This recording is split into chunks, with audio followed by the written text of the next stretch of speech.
তাদের ভবিষ্যতে তারা যেন মনিটরিং করে এই সেটা রেখে এই ঘটনা অবশ্যই ধন্যবাদ সবাইকে। আসসালামু আলাইকুম। আমার মনে হয় দরকার নেই। আসসালামু আলাইকুম। আইপি একটু আমরা সবাই খাবি রিহ্যাবে ওই ম্যাডাম রিহ্যাবের কিছু বিষয় করছিল, উনিও ছিল। যাই হোক, আমার বক্তব্য হলো যে ম্যাডাম আমাদেরকে এখানে যারা দেখছেন ওনারা হচ্ছে নারী উদ্যোক্তা এবং আমরা বললাম যে পুরুষরা 30%, নারী 70%।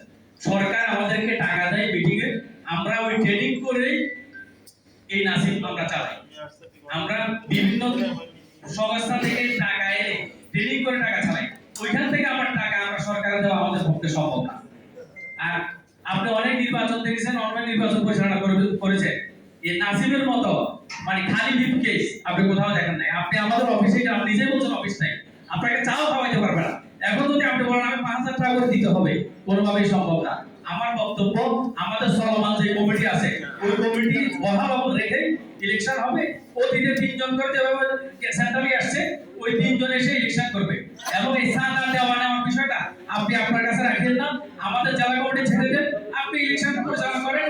আমরাও 3 জন বাড়াই দিব, আপনি ওই 318 180 জন 90 জন দিয়ে আপনি ইলেকশন করে আমরা আপনাদের সম্মানের সাথে ইলেকশন করার জন্য যত রকমের সহযোগিতা দরকার সেটা করব। এবং বিতর্কিত যারা আছে তাদেরকে আজকেই আপনি গ্রুপ থেকে করে দিবেন এবং গ্রুপের একদিন আপনি ব্লক করে দিবেন। আপনার বক্তব্য থাকবে সবাইকে ধন্যবাদ। নাসিব আরেকটা জিনিস হলো এফবিসিসিআই তে যেভাবে প্রতিনিধি পাঠা, আমাদের সেন্ট্রাল অফিস থেকে প্রতিনিধি আপনাদের নির্বাচন বোর্ডের কাছে পাঠাবে। তারা যেটা পাঠায় সেখানে চাঁদার সাথে কোনো কানেকশন নাই। এই সেন্ট্রাল কমিটি যদি বলে 30% টাকা পায় উনি পাঠাই দিয়েছে 3 জন প্রতিনিধি, এই হিসাবে নির্বাচনটা শেষ করেন, না হলে সারা বাংলাদেশের সবাইকে নিয়ে নির্বাচন কঠিন হয়ে যাবে। আজকে যে যারা আসছে আপনার ডাকে এদের অনেক কষ্ট হয়েছে এবং এরা ক্ষুদ্র মালিক, এরা কিন্তু নিজস্ব পয়সা খরচ করে কিন্তু আজকে এখানে হাজির হয়েছে। আমার মনে হয় যে এইটা আপনি বিবেচনা রাখবেন। যাই হোক, নাসিব সুন্দর সুস্থভাবে চলুক, সুন্দর নির্বাচন হোক, আমরা সার্বিকভাবে আপনাকে সহযোগিতা করব। Thank you.